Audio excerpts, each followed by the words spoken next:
Bonjour à tous! Dans cette vidéo, nous allons introduire le concept de groupement fonctionnel. Donc, premièrement, qu'est-ce qu'un groupement fonctionnel? C'est un atome ou un groupe d'atomes qui confère à une molécule un ensemble de propriétés. En fait, les groupements fonctionnels vont nous permettre de regrouper les molécules organiques en famille ou en classe. On peut donc séparer chaque molécule en, on pourrait dire, un peu deux parties. Premièrement, en fonction, qui est la partie où il va y avoir le groupement fonctionnel, qui va être dans le fond la portion de la molécule organique qui va être réactive, d'où la pertinence en fait de connaître les groupements fonctionnels, parce que les groupements fonctionnels d'une même sorte vont généralement réagir sensiblement de la même façon. Le reste de la molécule va s'appeler le radical. Donc, c'est la partie qui va en général être faite uniquement de carbone et d'hydrogène, puis qui va être une partie de la molécule qui n'aura pas tendance à réagir. Donc, la première, on pourrait dire, grande catégorie de groupements fonctionnels, c'est les hydrocarbures. Donc, on a déjà parlé précédemment des hydrocarbures. On a défini que c'était des molécules dans lesquelles il y avait uniquement des carbones et des hydrogènes. La première catégorie d'hydrocarbures va être les alcanes. En fait, les alcanes, c'est tout simplement l'absence de groupement fonctionnel. C'est quand j'ai seulement des carbones et des hydrogènes avec des liaisons simples. Ensuite, il va y avoir les alcènes. Les alcènes, c'est quand j'ai la présence d'une liaison double entre deux carbones. Donc ici, on voit bien, j'ai deux carbones qui sont liés par une liaison double. Ici, qu'est-ce qu'il y a alentour? Ça pourrait être à peu près n'importe quoi. Ensuite, il va y avoir les alcynes. Les alcynes, c'est la présence d'une liaison triple cette fois-ci entre deux carbones. Donc, plutôt d'avoir ma liaison double ici, c'est plutôt une liaison triple que j'ai. Et finalement, il y a les aromatiques, qui est la présence d'un cycle à 6 carbones avec une alternance de liaisons doubles et simples. En réalité, les aromatiques ne peuvent pas tous rentrer dans cette description-ci, mais on va commencer pour cette partie de la matière comme introduction à voir uniquement ce type d'aromatiques-ci qui sont de loin les plus connus. Ensuite, il va y avoir les groupements fonctionnels qui vont inclure un oxygène. Il y a premièrement les alcools qui vont avoir la présence d'un OH qui va être lié à un carbone sp3. Donc, on se rappelle, le carbone sp3, c'est quand on va avoir 4 liaisons qui vont être faites sur ce carbone-ci.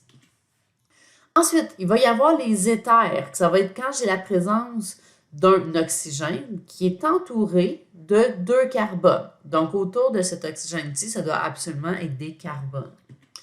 Ensuite, il va y avoir l'époxyde, qui est un groupement fonctionnel qui est peut-être un petit peu moins commun. Il est un peu plus aussi instable, un peu plus réactif, on pourrait dire.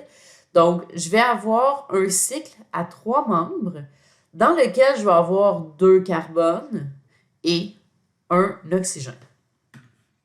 Ensuite, le prochain groupement fonctionnel, c'est les dérivés halogénés. Donc, dans les dérivés halogénés, c'est un carbone qui va tout simplement être lié à un halogène. Les halogènes, je vous rappelle, c'est l'avant-dernière colonne du tableau périodique.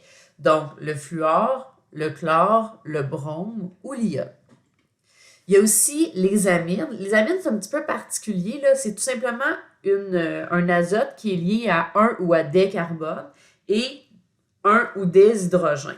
Je peux avoir un azote qui est lié à un carbone et à 2 hydrogènes, un azote qui est lié à 2 carbones et un hydrogène, ou un azote qui est lié tout simplement à 3 carbones. Ça va tous rentrer dans les catégories des amines qu'on va voir plus tard qui vont s'appeler amines primaires, secondaires et tertiaires. Maintenant, les carbonyles. Les carbonyles, en fait, c'est lorsque j'ai une double liaison entre un carbone et un oxygène. Mais dépendamment de ce qu'il y a alentour de mon carbonyle, le groupement fonctionnel va avoir un nom différent. Donc, carbonyle, on pourrait dire que c'est comme un regroupement de plusieurs groupements fonctionnels. Premièrement, il va y avoir les cétones. Les cétones, c'est le carbonyle qui est pas mal le plus simple. C'est lorsque j'ai un carbonyle qui va être entouré de 2 carbones. Donc, les voisins, on pourrait dire les atomes voisins du carbonyle, donc ces 2 atomes-ci, vont tous les deux être des carbones. Si je remplace un des carbones par un hydrogène, on va appeler ça un aldéhyde. Donc ici, j'ai un carbonyle qui est entouré d'un carbone et d'un hydrogène. Ça va être un aldéhyde. Ensuite, les acides carboxyliques, vous en avez peut-être déjà entendu parler dans vos cours de chimie précédents. Donc, j'ai un carbone qui fait un double lien avec un oxygène, donc un carbonyle qui est entouré d'un carbone et d'un OH. Et ça ici, c'est ce qu'on va appeler un acide carboxylique. Ensuite, il va y avoir les esters, à ne pas confondre avec les acides carboxyliques, ils lui ressemblent un petit peu. Aussi, il faut faire attention de ne pas confondre le nom ester avec le terme éther qu'on a vu précédemment. Donc, la différence, c'est principalement qu'il y a un S ici. L'ester, c'est lorsque j'ai un carbonyle qui est entouré d'un carbone et aussi d'un oxygène qui, cette fois-ci, est lié à un autre carbone, contrairement à l'acide carboxylique où l'oxygène était lié à un hydrogène ici, on voit. Donc ici, j'ai mon carbonyle, un carbone d'un côté et de l'autre côté, un oxygène et un autre carbone. Ça, c'est ce qu'on va appeler l'ester. Ensuite, les halogénures d'acyle, c'est lorsque j'ai un carbonyle entouré d'un carbone et d'un halogène, donc un fluor, un chlore, un brome ou un iode. Et finalement, l'amide, c'est lorsque j'ai mon carbonyle qui est lié d'un côté à un carbone et de l'autre côté à un azote. Je veux juste souligner ici qu'un peu comme l'amine, je pourrais avoir des amides. Encore une fois, c'est un nom. Amine et amide se ressemblent beaucoup. Il faut faire très attention quand on le prononce et quand on l'écrit.